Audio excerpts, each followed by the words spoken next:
administration's planned cuts to the federal workforce, the National Park Service, which operates many of our parks, seashores, historic sites, battlefields, they do a lot more than you might think. Connor Knighton takes us to the Grand Canyon. When British novelist J.B. Priestley visited the Grand Canyon in the 1930s,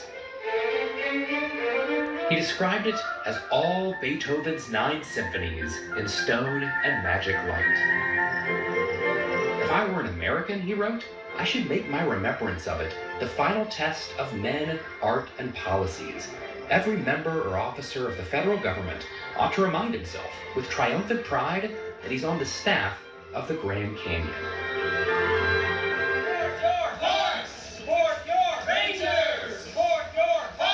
When the federal government fired some of the National Park Service staff who work at the canyon, this was the scene near the South Rim.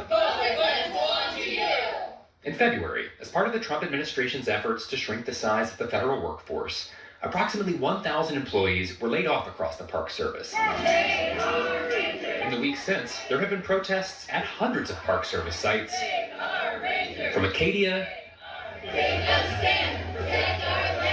to Zion. We want to continue to protect our public lands. Jim Landahl worked as a seasonal ranger for years until he got a promotion to a permanent posting at Grand Canyon 6 months ago.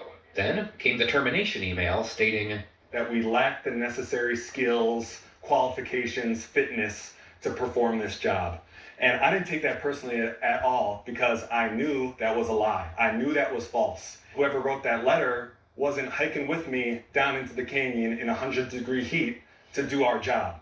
Landahl's work involved restoring habitat disturbed by the reconstruction of the park's failing Trans-Canyon water line, which provides water to lodges and other infrastructure. Since he'd been in this position for less than a year, he was classified as a probationary employee.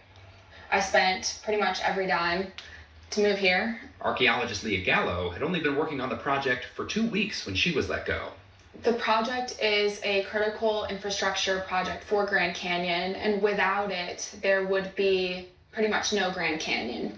Gallo had just hiked all the way to the bottom of the canyon when she got the news. You start at the rim of the canyon, you have a job. By the time you arrive back at the rim, you don't. Yes. But this past Thursday, 2 federal judges ruled that the government must reinstate thousands of fired probationary workers across several agencies, finding that the layoffs were carried out under false pretenses, that performance wasn't a factor. It's currently unclear if and when Park Service staff might be back on the job. We're headed into the busy season. Are you nervous about what's to come? Yeah, we're definitely worried about, people having to wait in several hour-long lines just to get into the park. Mindy Riesenberg is the chief of communications for the Grand Canyon Conservancy, a nonprofit group that supports the park. We had almost 5 million visitors last year at Grand Canyon, and now I think we're down to about 11 fee collectors for the South Rim for 5 million people a year. When we visited the canyon last weekend, visitors were waiting up to an hour and a half to enter the park. In New Mexico, Carlsbad Caverns National Park had canceled all ranger-led tours. Colorado's Florissant Fossil Beds National Monument announced it would be closed on Mondays and Tuesdays due to the staffing cuts. Cuts also impact ongoing projects visitors might not see, like the Trans-Canyon water line. That project is going to be held up because scientists and botanists and arborists who are replanting trees down there for shade, for safety, after that project, and that's all going to stop. It's going to hold the project up. To me, it looks like there's no rhyme or reason about why these things are taking place. Chuck Sams served as the 19th director of the National Park Service. He stepped down this January. During your time with the Park Service, did you feel like the parks were appropriately staffed? Oh, I absolutely felt that we needed more employees. National Park Service needs at least 15 to as much as 25% more staff on the ground in order to fully meet its mandate. It's important that these folks are out there, and now we've seen a 10% reduction in staff, so it's going to be detrimental to people's experiences in the parks. So I'm here at the Grand Canyon. While the National Park Service says it won't comment on personnel matters under litigation, a group of current employees known as the Resistance Rangers have been tracking the cuts, speaking out on behalf of their fired co-workers. None of us want to be doing this. We're public land servants. We're civil servants who just want to be doing our job. I cannot separate myself from the mission.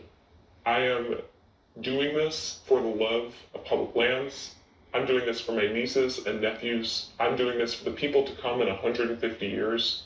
This ranger, who asked that we conceal their identity out of fear of retaliation, is especially worried about the crush of visitors who will be headed to understaffed parks this spring and summer. We were hobbled to begin with, and now our kneecaps are cut off. In addition to that, we have $12 billion in maintenance deficit.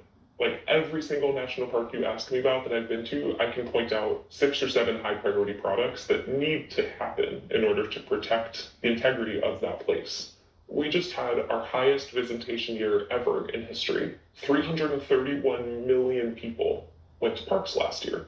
That is an absurd number of people. Americans love their national parks. Last year, a Pew Research Center opinion poll found that when it comes to federal agencies, the public has the most favorable view of the National Park Service, and ranked highest with Democrats and Republicans. During my service as the National Park Service Director, I had never met a member of Congress that didn't love the park that was in their home state. And I generally saw bipartisan support for the National Park Service. Moving forward, there has to be a strong understanding that parks aren't partisan.